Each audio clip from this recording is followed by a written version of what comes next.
दोस्तों आपका स्वागत है हमारे चैनल चैंपियन जैद पर। मैं हूं आपका दोस्त मोहम्मद जैद। और दोस्तों आज मैं आप लोगों को कुछ बेसिक चीजें बताने वाला हूं प्रैक्टिस सेट 4.3 के लिए, ताकि आप लोग उसे अच्छे से सॉल्व कर पाए। तो चलिए 4.3 में जो मेन इंपॉर्टेंट चीज है वो है शेयर्स। आप लोगों ने सुना होगा कि कंपनी शेयर्स बेच रही है, शेयर्स दे रहे हैं, लोग शेयर्स खरीद रहे। तो शेयर्स आखिर होते क्या है? शेयर्स इवेंचुअली अलग अलग तरीके के हम लोगों के जैसे कंपनी है उसके आगे लिखा रहता है ना एलटीडी। जैसे कोई एग्जांपल आप लोगों को देता हूँ, Nestle good food good life आप लोगों ने सुना होगा, तो प्राइवेट लिमिटेड है और बाल भारती प्राइवेट लिमिटेड है। तो लिमिटेड मतलब क्या कि उसमें कई सारे लोगों की हिस्सेदारी है, तो कई सारे लोगों के शेयर्स है उसमें। तो शेयर्स क्या होता है, हम लोग इसको बेचते हैं।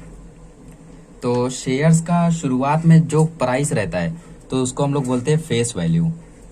ठीक है, जितने में शेयर्स को बेचा जाता है फेस वैल्यू। जैसे मैंने 2020 में शेयर्स को लिया था जनवरी में, ठीक है, तभी उसका प्राइस था 100 रुपए का, मैंने एक शेयर लिया था। ठीक है, अब मार्केट वैल्यू आप लोगों ने सुना होगा कि मोदी गवर्नमेंट ने आत्मनिर्भर बनाने के लिए एक पैकेज लॉन्च किया था 20 लाख करोड़ का।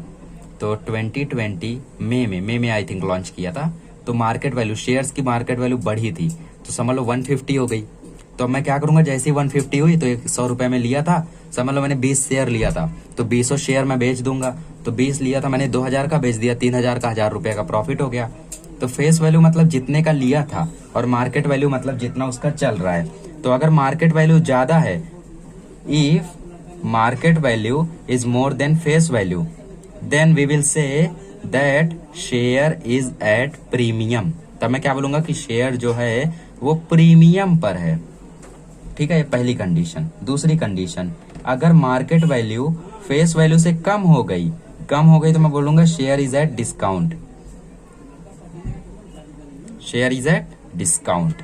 नाउ थर्ड वन, तीसरी कंडीशन क्या बची कि मार्केट वैल्यू फेस वैल्यू के सेम होगा। मतलब भाई मैंने 2019 में खरीदा था, 2020 में भी वही भाव चल रहा है 100 रुपए, तो इसका मतलब मैं बोलूंगा शेयर इज एट पार। मेरा घाटा भी नहीं होगा, मेरा प्रॉफिट भी नहीं होगा। तो प्रॉफिट मतलब प्रीमियम, घाटा मतलब डिस्काउंट, और पार मतलब इक्वल। तीनों चीजें समझिए आप लोगों को अच्छे से। ठीक है, अब हम बात करते हैं डिविडेंड की। प्रॉफिट नाम सुना है आप लोगों का, बस उसी को हम लोग क्या बोलते हैं, डिविडेंड, शेयर्स की भाषा में। तो चौथा चीज हम लोगों का है डिविडेंड।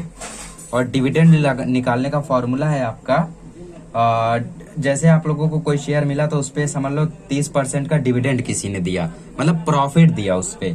तो डिविडेंड का फॉर्मूला हो जाएगा हम लोगों का, तो परसेंटेज में आप लोगों को दिया रहेगा तो उसको कन्वर्ट करना रहेगा। तो percent dividend upon 100 into face value. Face value से हम लोग डिविडेंड फाइंड करते हैं, क्योंकि किसी चीज पर आप लोगों को अगर प्रॉफिट मिलेगा तो वो मेन चीज पर मिलेगा ना, ओरिजिन पे, या फिर इस पे मिलेगा आपको, इस पे नहीं मिलेगा, फेस वैल्यू पे मिलेगा। तो dividend is equal two percent dividend upon 100 into FV। पांचवा फॉर्मूला है सम इन्वेस्टेड। जैसा मैंने बताया कि 100 रुपए का मैंने 20 शेयर लिया था, ठीक है, तो 20 शेयर लिया मतलब number of share into MV।